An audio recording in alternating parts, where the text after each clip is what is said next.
All right. Welcome back, Stephen. Hello, Stephen. How's it going, buddy? You know, we've been referencing him for like 4 episodes, and none of said episodes have been uploaded yet.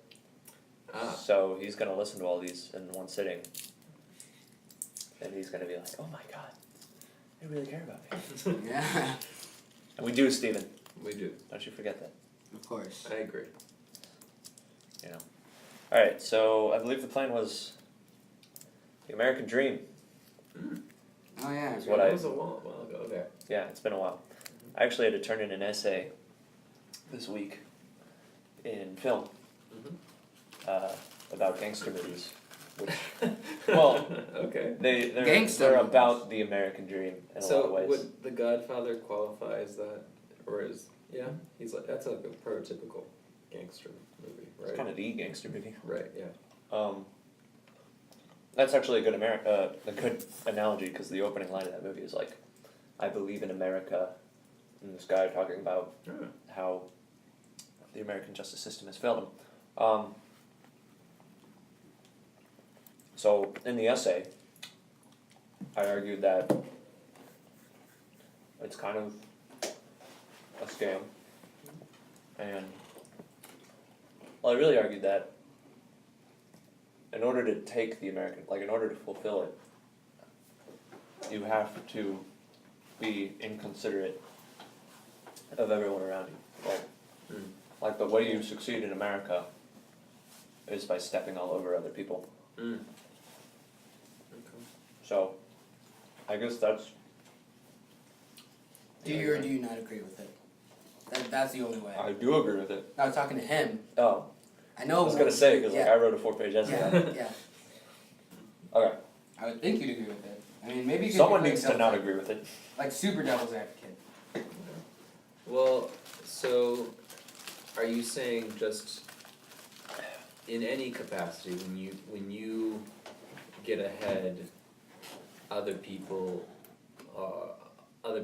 either get crushed or fall behind? Yeah, or Not just inherently, but America really rewards people who do that.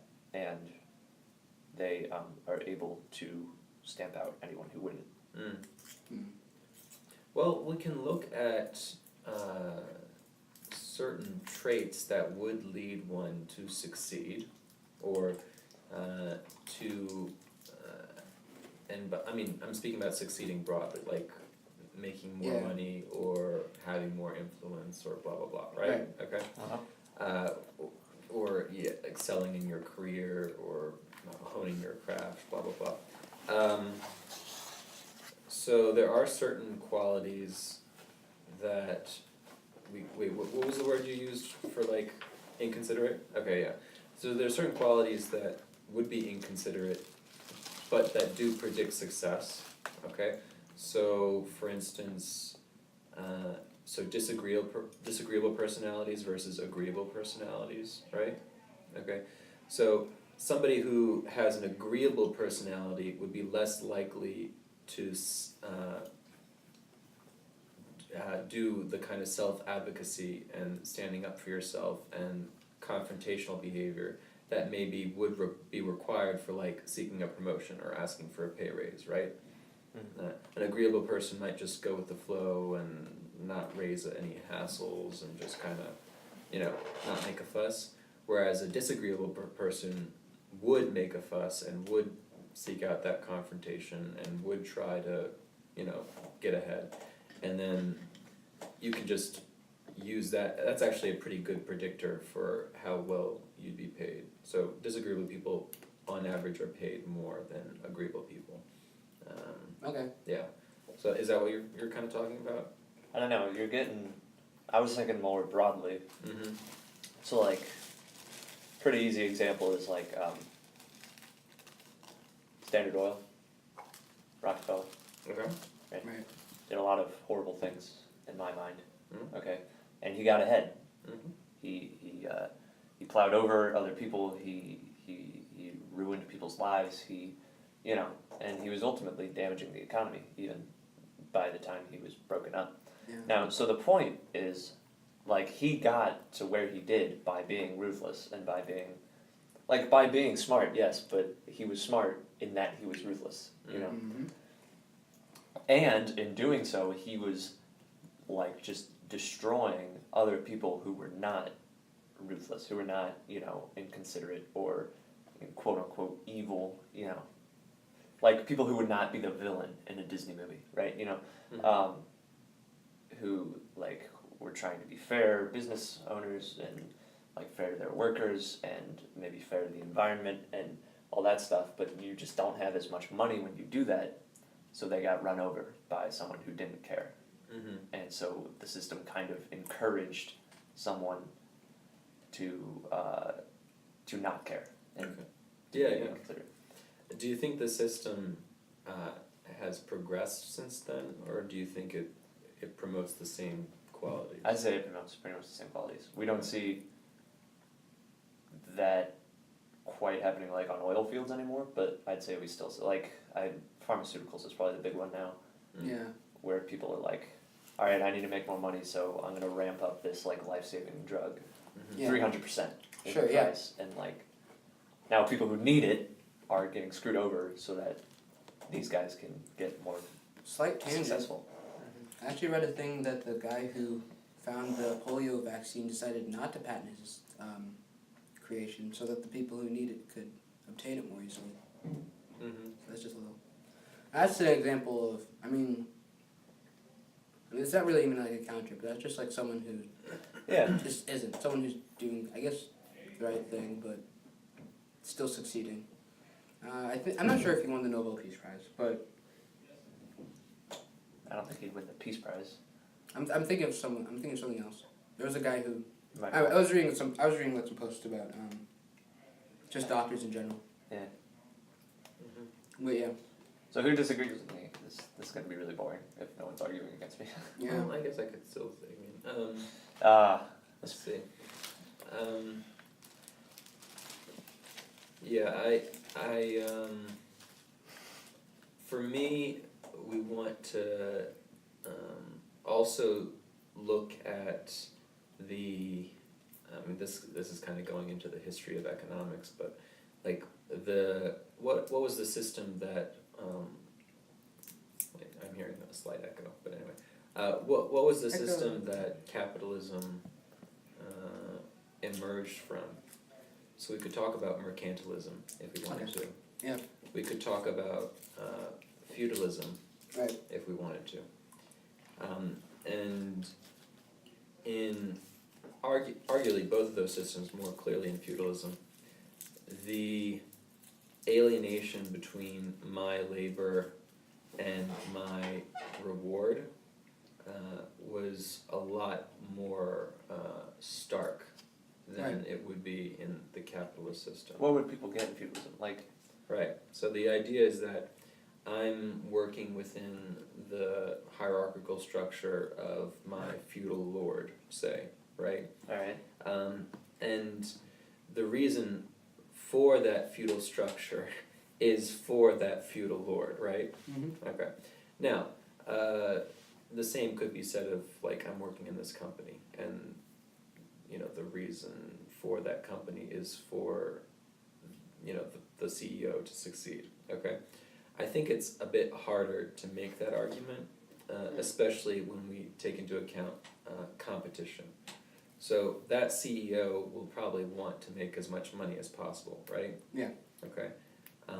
We can kind of circle back to monopolies if you want, but the idea is when there's competition, that CEO can't ask an exorbitant price for the commodity.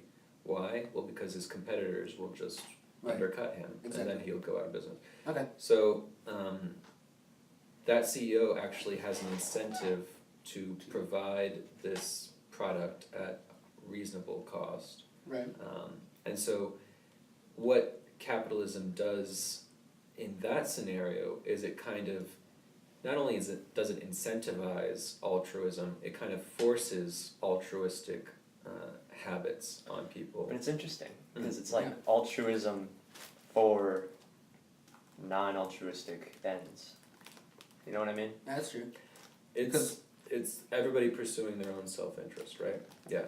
I mean, the what was revolutionary about Adam Smith, because he was very interested in moral philosophy. If you read Adam Smith, you'll see a lot of that. His interest was, so first off, he was trying to make a distinction between what actually I can't put it that way. Sorry, that's kind of me thinking for him. No, when I look at Adam Smith, I can see a distinction between the role of religion in society and the role of the state in society. Okay. Yeah. What my faith is trying to show me is how I should behave, okay? But what society should focus on is how people do behave.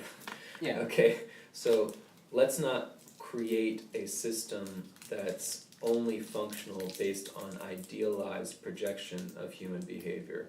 Rather, let's find a system that works even if we take into account some of the more base instincts of human behavior. Mm-hmm. So how can we use this human greed in order to bring about social harmony? Okay, that was actually a pretty weird and amazing thing that he figured out.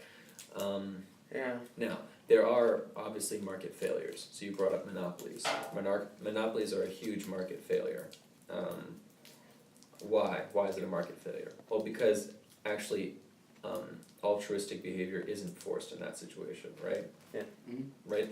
The person has no incentive to be altruistic. I can raise the price as much as I want. Yeah. What's another market failure that could happen? Information asymmetry. Okay? So for example, I'm providing a good, but I have all the information about the good and I'm hiding it from the people I'm selling it to. Right. Okay? So they don't know what they're purchasing. That's a market failure. Okay? There's lots of market failures like that you have to address in one way or another. And certainly those are problems in the capitalist system. I wouldn't go so far as to say that it makes it a scam, though. Or is that what you're saying? No, it's a weird thing. Mm-hmm. Like, as far as I've seen, it's the best we got, Mm-hmm. which is not a Right. proud statement for humanity. Yeah. That it's the one that's worked out best so far as I'm aware.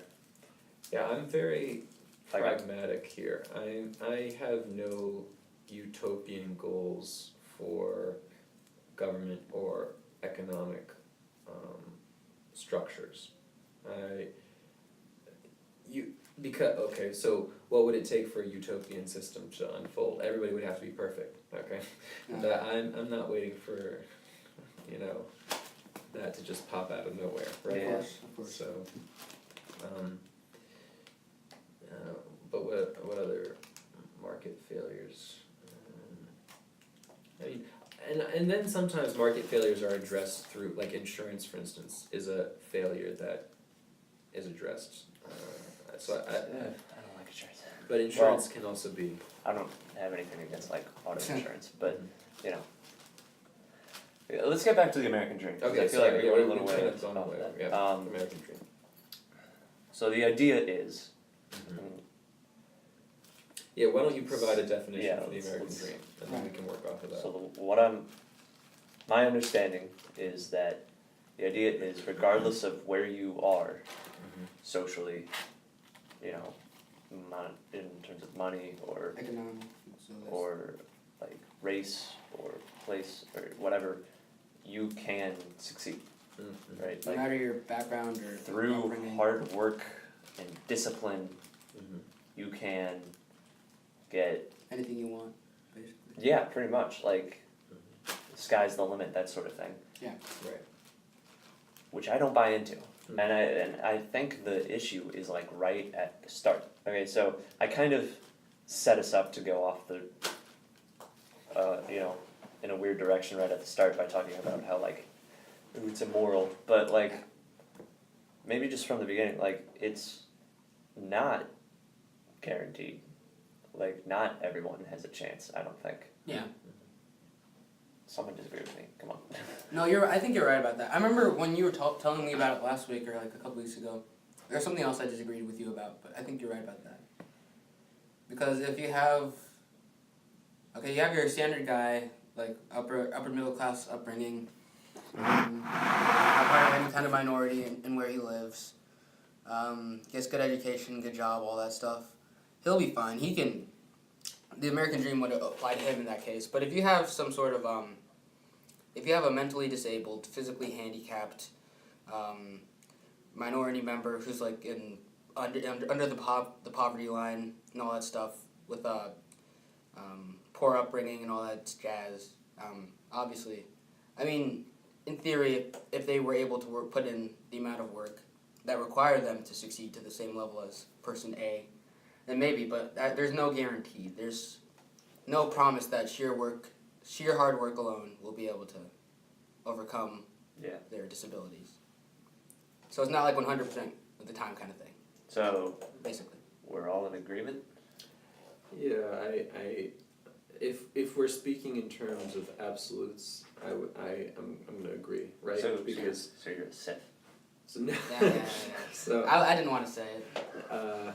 if we, I mean, because there is the reality of racism, there's the reality of sexism, there's the reality of lots of biases that would qualify someone's success in the United States.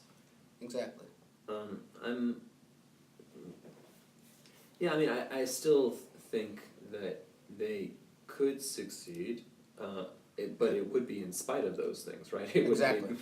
It wouldn't be just. It would be like big obstacles in the way. Yeah. So. It's possible, but it's just it'd be a lot harder. Now, I don't want to completely poo-poo the United States because I really do. I really, if I'm comparing the United States to other countries, I really do like the chances here. Yeah. Comparatively. Okay, I guess if you want to say in that case, like the American dream applies best in America, hence the name. So I guess in comparison. There's some good. I mean, I like. There's some good Scandinavian models to it's always look Scandinavia. I think Europe's mostly got it together. Yeah, Europe Australia, is Canada. Australia, yeah, I think Australia's got it pretty good too. Australia. I haven't really looked at Australia. I feel bad admitting that, but it's kind of embarrassing. He found his weakness. But do you know where it is? I'll find it out. I'll figure it out one day. Europe is kind of in a crisis right now. There's a lot of populism that's disturbing it's interesting. The like the whole world is kind of communion, so got this weird right wing wave. That is true. Yeah. I've heard it's happening. Like obviously there was the one in France, Right. with that lady, and England with Brexit, Right. and I've heard India's having one. India has been having one. Yeah, I for a feel while. like, yeah, let's say. Yeah, they. It's actually fascinating. Yeah, it's. Yeah, because they're getting the populist right wing, but they're also having this very, very strong left wing politics. I'm forgetting Nazalit, I think. It's these Maoist guerrilla war basically that's going on right now in India, and nobody's reporting about it. And there's a lot of unrest there. Yeah. So. That's interesting. I didn't hear about that. So this American dream conversation is kind of petered out. Yeah, I mean, because there's no disagreement. I should have invited Sean O'Brien. Oh yeah, that would have. Is Sean O'Brien The student, not the teacher. okay? Do you know the student? I don't think I know. Who it is. Okay. Yeah, there's a student. He's a junior. Okay. It's the With the same exact same name as Mr. O'Brien. First name, middle name, and last name. Sean Mr. Patrick O'Brien. That's wonderful. He Yeah. gets a lot of emails A lot of Irish, I guess. Okay. Very that Irish. he's not supposed to. He said he's gotten emails from like English teachers. That's just kind of concerning. Well, if you just search the name, Yeah. maybe Oh, yeah, I guess. you're like, okay, boom, that's the right one. Yeah. You should notice the numbers though, but anyway. Yeah, I would Okay. hope so. Apparently not. We could talk about something else. I could be more of a devil's advocate if you wanted me to. Yeah, I don't know. Let me think. something interesting came up in theology class that has absolutely nothing to do with the American dream. Okay. So I had this argument with Deacon Bodeker a few times last year when I was in his class, and I didn't bring it up today because shortened period and it was way off topic. I try to bring it up whenever I can. No, whatever. So this is a theological dilemma, obviously, that Mr. Lamantia has tried to explain to me, and I didn't really get it. So you have a God that knows everything. Oh, this. How is that compatible with free will? I'd imagine you are quite well versed in this. Well, like you've encountered this. Sure, of before. course. Yeah. Okay. Yeah. Well, the question there is, so you're saying, so let's unpack that a little bit more. So you're saying that knowledge would dictate his control over. Yeah, it's a weird thing. Is that what you're saying? But my logic, it's a little roundabout, but okay. So the example Dick and Bodeker always used was like if you're standing on the roof of a building overlooking an intersection, like two roads, and you see two cars speeding and they don't see each other. His argument was that you can see they're about to crash, but you didn't make them, so they had free will, right? But I would argue you don't know they're about to crash. You know, like the future is always uncertain. You know, like one of them could randomly slow down or speed up. One of them could turn and just crash into a building instead of hitting the other car. You know. Okay. Yeah. So, but like if I know to the point that it would be impossible. Like the only way I could know for sure is if it would be impossible for them to not hit each other, and at that point they no longer have a choice in the matter, and free will is gone. So you're talking about free will for humans, right? Yeah. Okay. I don't know if I can really build off of that analogy, but what I think is like so you think that if God knows what we're going to do, that eliminates our free will? Yes. I don't really see a correlation. I like the move you made there. That was a fun move. I'm going to try to. Are you talking to me or Emmanuel? Oh, sorry. The move about the whole if there's if I know with absolute certainty because there's no possible alternative, then at that point the participants have no other option. Yeah. Right. Now I don't think I'd go so far as to say that they don't have any free will even in that situation because they're like I'm deciding to do this or I'm deciding. Yeah. But even then. But no, I understand. I think that's a fun move. I think this is kind of like a because the thing is, you take that example. Yeah, but you take that and it's like okay, but even here, right?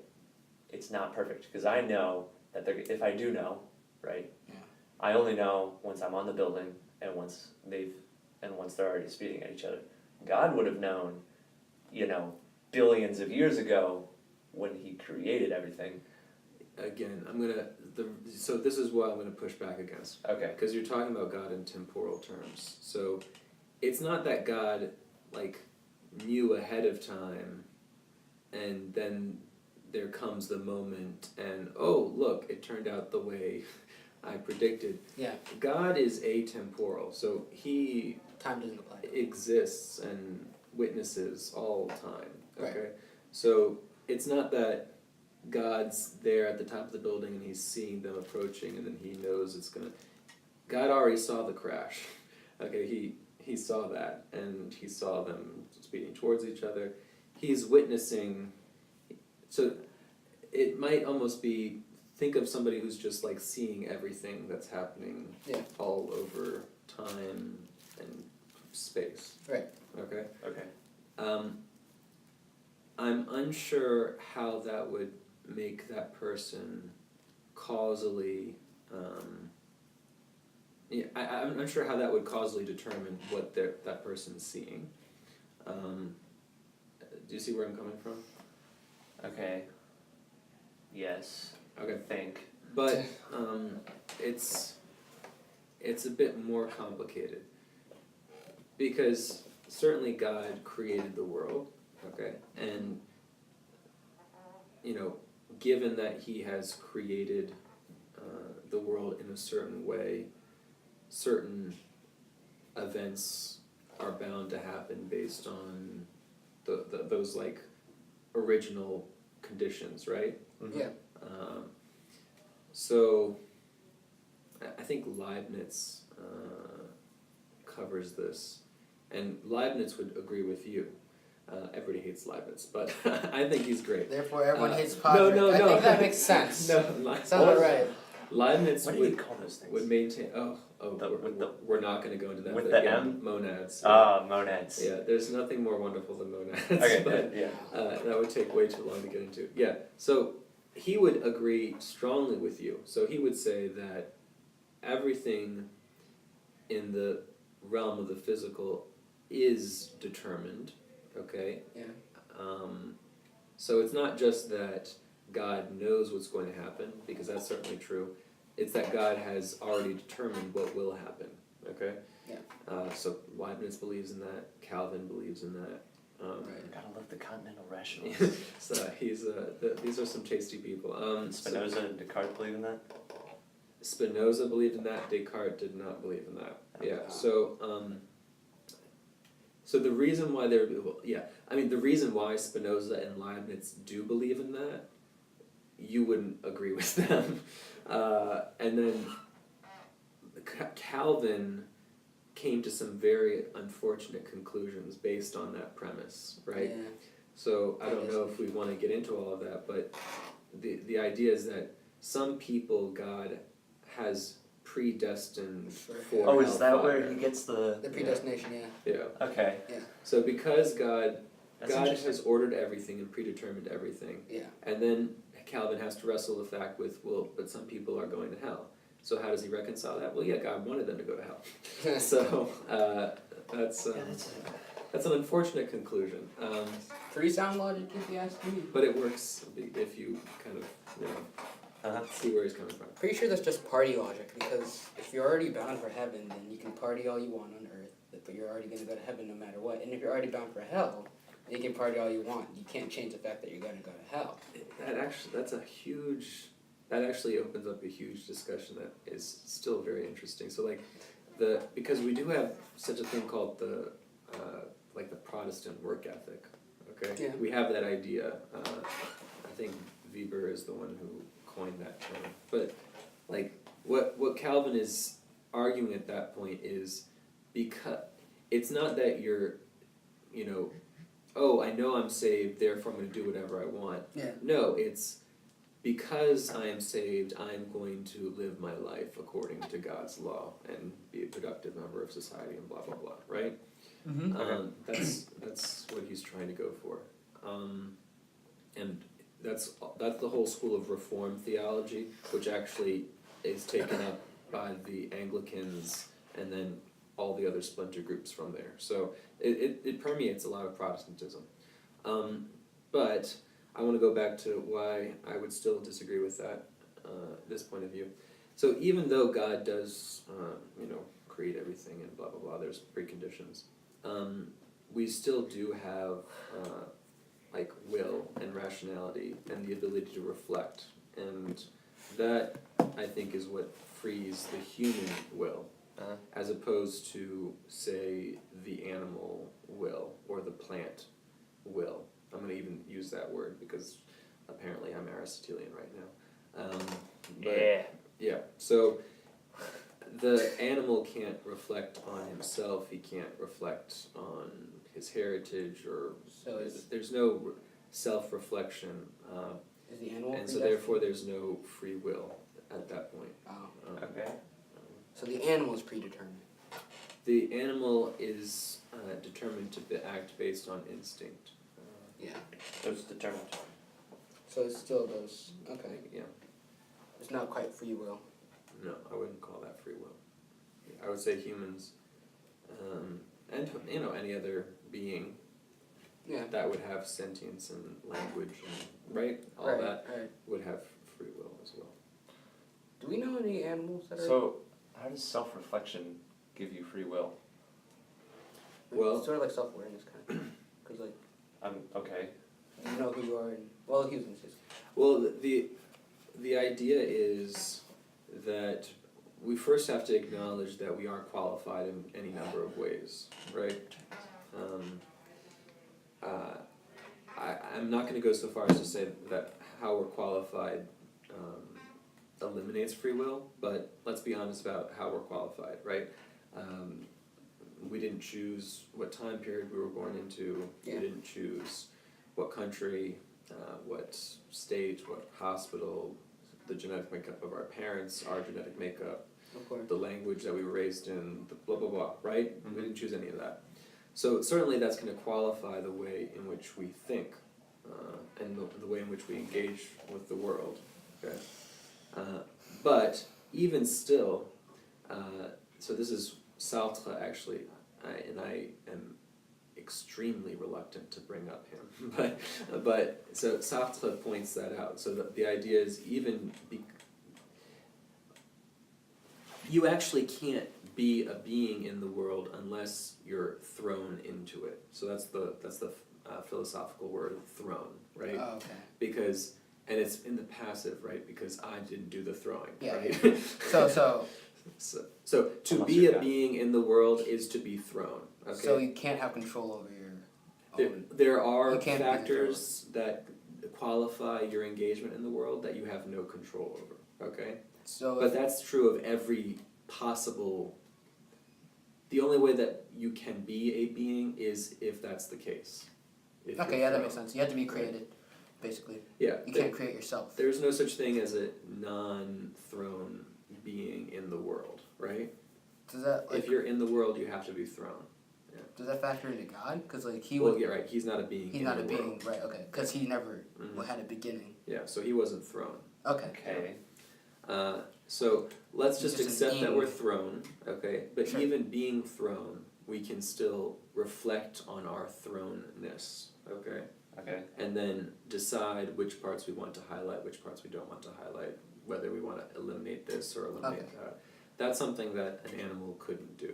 It couldn't accept its own being, like It can't even reflect on its own being. okay, No, it can't do that. yeah. Okay. Maybe that's So- putting it too categorically, but I'm Would you say still an not animal? sure how- Is... Oh wait, okay. So you mean like where? I think I get it. animals are thrown too. Right, Right. animals are thrown, but like Yeah. they can't. They don't have like the self awareness to realize their own They qualities. What can't they can do. recognize their own thrownness. Their own. Their existence is basically just themselves. They Yeah, don't. could They they- can't really compare themselves to other things. Right, could the cat ask the question, what if I were a monkey? Or Yeah.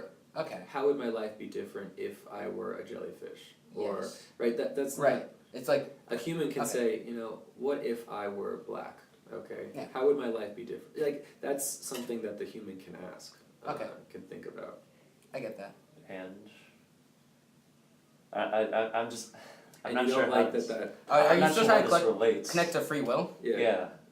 I'm confused because I'm sure it does, or else you wouldn't be bringing Because it I up. think I'm not sure if this is it, but like I think it's sort of the limitation of the animal that I can't like compare itself to like a cat or a monkey or whatever, is that like it doesn't. It's I don't know how to explain it, but it's just sort of has like a limited worldview, because Okay. like it doesn't realize its own existence in the scope of the entirety of the world.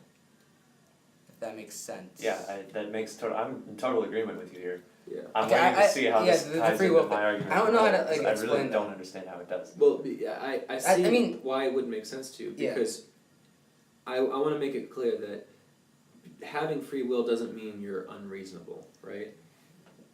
Right? Okay. Yeah.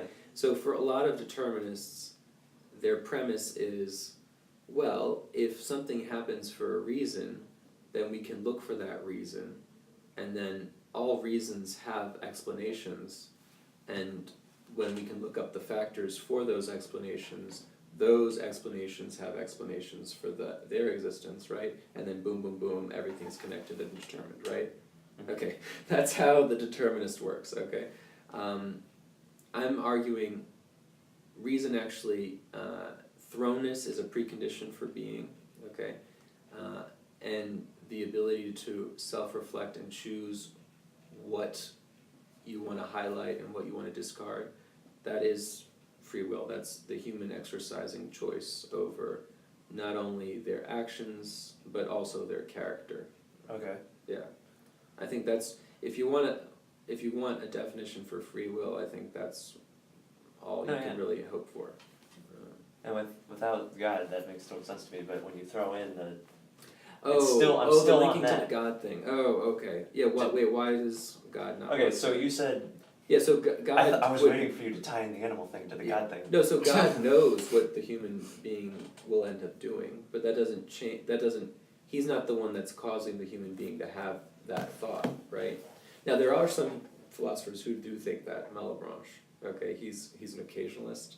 So he thinks that God is causally determining each event and thing that happens at all times. So he doesn't believe in free will. So like when I raise my hand, That's because God will. you think it's because I chose to do it? No, God.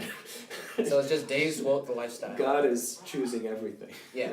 Yeah, that's Malebranche. Yeah. But no, we don't believe that God is causally determining every thing in the world. Yeah, he just sees it. Yeah. Okay, so, but your argument was that he exists, what was it, atemporally? Yeah. Is that the word? So he exists outside of time, so he sees everything at once. Yeah, I mean, he certainly exists, like, he exists now, right? And this is time, okay? But He transcends his himself. essence is atemporal, yeah. So it's like he's the opposite of the speed of light, so he sees everything at once. Anyway, so, but like to God, what I will do has already happened then. I think you said that. We're using tenses here. Well, like, I think I understand what you're saying, okay. I still don't see how that fits free will in that like even if he never like said, all right, Patrick's gonna do this and gonna do this, Yeah. or like Well, does that would this. be that would be what's causally determining your actions. Yeah, Like, God would even be if he never forcing said you to do that, right? But he knows Yeah. if I will, or he knows that I have. I don't. He knows that it happened Yeah. eventually, sometime on. It happens. Mhm. And he knows. I still stand by my argument that if he knows to the point which he knows about everything, that there is no other. There's no way he's wrong. There's no room for doubt. Okay. Then I don't have a choice. I don't see how that stops you from having a choice. Yeah, Just because he knows what's gonna happen, that doesn't mean. I'm interested to figure out what your problem is with that. It's like I was destined to do it. Maybe I'm not wording this right. It's like I was. You chose it, even though he. Yeah, you So, chose like, it. He just knew you were gonna choose it. Let's change the scenario. The whole car thing. I think that's a good scenario. But like, if I hold out shards of glass and starbursts, okay, and I ask you to, choose. I'll ask if you're a Okay. mentalist. I'm not forcing you to choose the starburst, okay? But I also know you're going to choose the starburst, There you go. okay? And you are even if you don't, fine, then you will have chosen the glass, Yeah, right? but you're not God. Well, still, this is the same scenario. I'm observing a situation, okay? It's And not I'm the same. seeing what you're doing, and I know what you're going to do, and you are still choosing what you're going to end up eating or not eating. I don't think it's the same. I think because Here, you Amanda, say do I you say make no. sense, or? I see. It's not like a one-to-one example, but I see what he means. You say no, like you will know what I'm doing Okay. in the human context. Like it's still possible that you're wrong. But even if But- I'm wrong, you're still choosing No, yeah, to do yeah, otherwise. but- right? Okay. But if it's not possible for you to be wrong, which would be God, Yeah. then whatever you know I'm going to do. Well, it's not. It's not. The reason it's not possible for him to be wrong is because he's seeing what you have chosen, right? Okay, so he has seen your choice. Okay, he has not caused your choice. Okay, Yeah. I'm very interested in your conflation of those two things. Yeah, and I I'm just- trying to figure I out. know. I where don't see that's the coming connection from. It's between the- him seeing it and it being like. I just don't see a correlation between him seeing it and and like him you causing doing it, it. right? Yeah, It's it's the not like a knowing cause and thing. effect. It's the knowing thing. 'Cause But if he knows it, how does that stop you from doing one thing or another? because okay. He just knows it. Let me try to use another example. Maybe it will work. Maybe it won't. Not like this, yeah. So if I watch a movie, right? That I've seen before. Okay. Okay. I know what the characters are going to do. Mhm. Okay, and I would agree that in this way I have not forced them to do anything, right? Like Mhm. in the context of the story, even though it was like the author, it was like, you know, the characters. Yeah. But the characters in the movie don't have a choice. You know, they're gonna do that. Mm-hmm. Okay. Even Yeah. though I never like was in the room screenwriting it, I like that. Yeah. you know, they're still going to do it. Mm-hmm. Every And- single time. Yeah. Yeah, and let's say like to make it more analogous so that we don't have these screenwriters that could be filling the God position. Let's say like It's an improv show. let's say I like set up a computer program to do something, right? And we're gonna assume like to just randomly make a movie, and we're gonna assume this is my second time watching, so that I do know what's gonna happen. Right. Yeah, so, sorry. The computer program. Just so like The computer program made No a movie one- or just like spontaneously? like makes randomly, movies? like spontaneous. So Okay. no one So no one knows. these what's characters going do what they do, Okay. Okay. Yeah. and there's no obvious like cause for it, right? But when I'm watching it, I know what they're going to do. Yeah, and you've seen it. So that movie They that don't was have a randomly choice. produced. They don't have a you've seen choice. it numerous times. Yeah. Yeah. Okay. So there is no free will for them. Because they don't have a choice. Even if I never like personally moved them along. Oh, okay. No, You had me, then you lost no, me. yeah, no. I love it. I think that was a very good example. But I think it actually proves the opposite of your point. Okay, it's because because what the film is doing is it's capturing their choices, right? Okay, so all along the way they could have done otherwise, right? So instead of following along with the script, they could have, I don't know, started eating each other or something, right? And then that movie would just not have been made, right? Because, you know, it's Can't just have that. a bunch of cannibals just killed everybody, right? Okay, so the film is a record of their choices at each moment along the way. Okay. Okay, so just because, and it captures all of their choices, right? Just like God. Just sees like- all of ours. Right. So Okay. it's not eliminating their choice in that moment, even if they're being recorded and those choices are being captured, right? Now on Well- your random. Oh, sorry. I think the problem with this analogy is like it's as if I'm watching a movie for the second time, but this is the first time it's happening, right? So No, it's I got kind of that hard to think. It's kind of a weird way to think about it. I got that part. So No, it's I like get it, yeah. let's pretend that no one wrote this movie. There was no acting. There was no like. I know it's weird, but bear with me. And Okay. I'm viewing it the way someone views a movie the second time, right? So even though I've never seen it before, it's as if I have. Okay, well, Padraig, yes. If you've created a movie of automatons who you programmed No, to not not even have that. any Not even choice, that. Let's just then see. yes, they don't have any choice. Okay. Well, that seems a bit too easy. Let's just say like the Star Wars trilogy is just like the only thing Wait, have you seen Star Wars? Yes, I love Star Wars.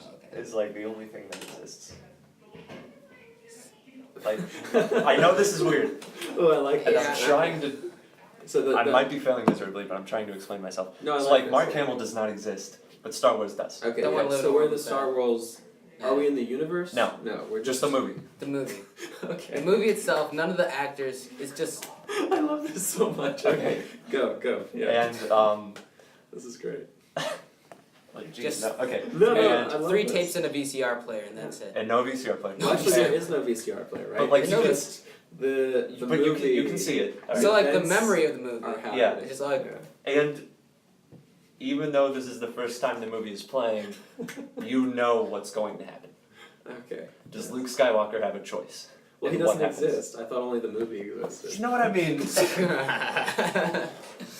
Well, what? Okay, if only the movie exists, then it's just a recording of certain images, right, that pass through the mind. let's talk about the story of the movie. Like just like all that is like And if the characters Story. start existing, then the characters are making choice as they're playing, and if the characters don't exist, then there is nothing to have choices anyway. I don't know. So It's so weird. Okay. I'm no, trying to. no, but I wanna back you up because I mean, there are plenty of like very, very important philosophers who fall down on almost precisely your position here. I mean, so Spinoza. So they don't think Star Wars exists?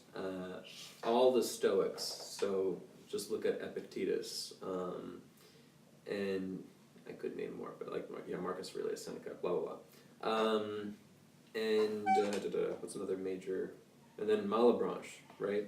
There are people who say things, Calvin, right? There are people who follow on exactly your point.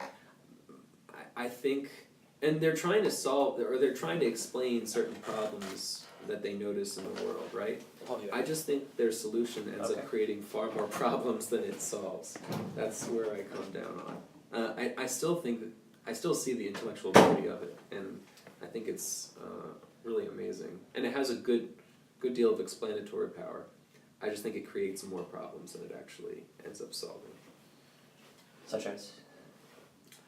Okay, well, so, such as, I mean, I want to begin with this intuition, okay? This intuition that humans have about how they engage with the world. I'm actually pretty commonsensical on this point. I don't think this is worth, actually, wait, what time is it? 4:56. Ooh. You have to get going? Yeah, I'm sorry. I really want to continue, but I also need to go. I'll only let you leave when you accept defeat at No, I my love it. intellectual prowess. No, I love it. I think, Just kidding. no, I'm really glad that you've thought about these things. And yeah, we could keep talking about it next week. Yeah, you want to do that? Yeah. We'll see. Sounds good. Alright, Stephen. Goodbye. I don't know where Emmanuel went, Ooh, but Emmanuel I'm sure ran he away. wishes to say goodbye as well. But yes, thank you, Emmanuel. Thank you, listener. Yeah. Okay. Bye-bye.